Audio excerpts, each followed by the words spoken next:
All right, let me give you my theory since we're talking vice presidential sweepstakes here in the 2024 race. You know, a lot of big stuff coming down the pike here, and we better be ready. We better gird our loins. Why do I like that phrase so much?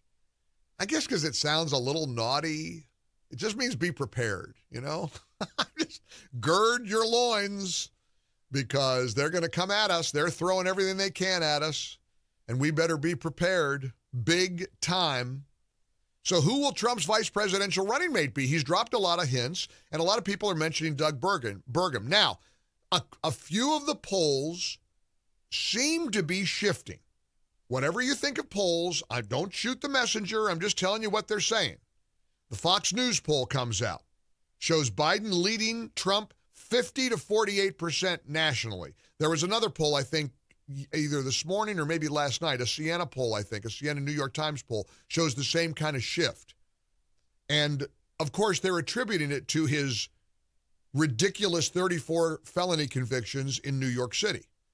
And people are shifting away from Trump, or so the narrative goes, because of Alvin Bragg's prosecution of President Trump in the Biden donor judge's courtroom, Juan Marchand.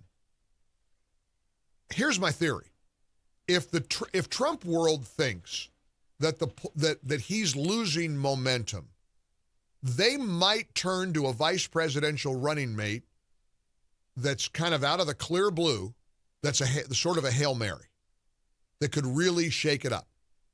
Right now, they're talking about, maybe, and incidentally, J.D. Vance lives in Cincinnati. I don't know what that young lady was talking about who called from Dayton. He lives in Cincinnati, and he's lived in Cincinnati for some time. So I don't know what she was referring to, accusing Senator Vance of not living in the Buckeye State. That apparently was not true.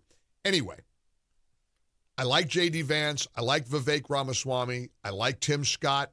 I mean, I don't dislike anybody on the short list. I sure don't like Nikki Haley as a vice presidential running mate, but it sounds like Trump's got a lot of safe, solid options. But safe and solid might not cut it.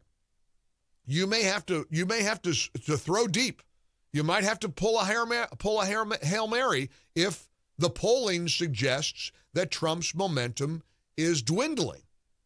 Well, there's one guy. There's one guy that he could pick that would do that. Gary in Tampa knows who it is. I know who it is. Gary and you are in agreement that if Donald Trump and Ron DeSantis joined forces and Ron DeSantis was his vice presidential running mate, he wins in a landslide. Yeah, hey, Mike. Hey. Yeah, throw that list out. It's got to be our governor, Ron DeSantis. We have a country to save. We can't we can't take any chances this round. Can't play games. I mean, we got a country to save. The country is going up in flames. We're in big trouble here. That's right, sir. And it's bad. And so, you know what happens, I think, Gary, and tell me if you agree with me. There's a lot of conventional wisdom going on. Oh, well, you got to have this pick based on that. Listen, the nation is at stake. We cannot afford 4 years of, first of all, we're not going to get 4 years of Joe Biden, but we can't afford 4 years of whoever the Democrats will have at the top of the chain. You got to tell me, you're going to tell me Trump DeSantis doesn't win in a landslide? Of course it does. Why would they be opposed to this, Gary? Yeah, I don't know, Mike, but we need capability in Washington, and we need, we need doers. We need Mike, Ron DeSantis. I see him, leave him to clean up the agencies and, JAG officer. He's got the cred to do that. I just let him loose. I agree totally, Gary. Good to hear from you. 800-655-MIKE, one open line. That's the winning ticket. I've said it all along, and I know I'm right. I'm sorry. I don't want to sound like a narcissist, but you tell me what's wrong with the Trump-DeSantis ticket. Listen, it'd be hard for Florida because we'd hate to lose him as the governor. Incidentally, don't get down the rabbit hole about how it wouldn't be allowed because they're both from Florida. Trump has a home in New York. It would take his lawyers 3 minutes to change his official residency from Florida to New York. That's not an obstacle. That's a myth. People don't get that. They don't understand it.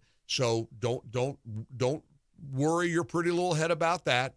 That's a non-issue. And Trump and DeSantis would be the dream ticket that would guarantee a substantive win on November the 5th. And because let me tell you something, if we had 4 years of Donald Trump and 8 years of Ron DeSantis in the White House, you got our country back. You've got our country back. Incidentally, a little bit of breaking news. RFK Jr. will not be at the presidential debate a week from today in Atlanta. He has failed to qualify. So his campaign's fallen apart. He's kind of a one-trick pony. A lot of Americans like him because of his anti-vaccine stance, but you get into what RFK Jr. stands for, I mean, he is just a typical radical leftist on everything. So, he doesn't need to be, he's just his distraction, and thankfully he will not be on that debate stage Thursday night. It'll just be Trump. It'll just be Biden. No audience. Mics are going to be muted. It's going to be quite the interesting night because Trump is going to get under Biden's skin. We'll be right in the middle of it all. Seb Gorka, Hugh Hewitt, and I will be hosting our debate watch party for AM 920 The Answer in Atlanta. You can get tickets, am920theanswer.com. It's a limited VIP broadcast. We're going to be at the Hilton Garden Inn and Suites just down the street from where the debate is going to take place. We're going to have special guests. We're going to have food. We're going to have fun. You'll be part of history. Go to am920theanswer.com for tickets. Linda in Ormond Beach, Florida. Hi, Linda. How are you? Hi, Mike. I'm great. Good. I believe Ron DeSantis is going to be the nominee for vice president. I thought he was going to win the nomination for the presidency. He's Ron DeSantis all the way. I love what he did for us here in Florida. Down to earth fella. Smart as a whip. Great on policy. I mean, look at the battle with Disney. He completely beat Disney. He most certainly did. And that takes a lot to defeat a behemoth like the Disney organization. And he did. You got that right. Yep, and he did. Yep. It was game, set, match. All right, Linda, good hearing from you. Let's see what others think. I mean, really, it makes me crazy when things are so easy to understand. They're right in front of us. Lots of people are texting me wondering about the whole concept of elder abuse. That's a question that John in Phoenix has over Joe Biden. And, we'll see how he does next week at the debate. But every single day, we're seeing another example of just how feeble and how infirm he is. The latest video is him struggling to get into the back of a Chevrolet Suburban. Hey, John, welcome to the program. How you doing? Hi. Doing good. Good. I just confused because if anybody else or if any of us were to treat our family members or whoever in this manner, we would be charged with elder abuse. Yeah, it's the reason he's going to step down. I guarantee you they're going to say by convention time, because of his health, because of his condition, for the sake of his family, he's going to be willing to step down and let somebody else be on the ticket. I'm firmly convinced of that. Aren't you? Well, with what's going on today, I'm not convinced of anything. That's true. Everything's upside down. It is, and it's common sense. I mean, family matter. If we were to treat our parents, there could be charges brought against us for being abusive. No, it's not an unreasonable thing to say. People of compassion, and we ought to have compassion. I want Joe Biden to live, to be 110. I don't want any ill will for him. I don't wish any ill will towards him. Why isn't his wife concerned about what they're putting this man through? And right now he's going to be on a stage with Donald Trump. Trump is going to eviscerate him. The whole claim or the whole narrative about Trump, I saw Maggie Haberman, the New York Times reporter, who supposedly always has the big scoops on Trump.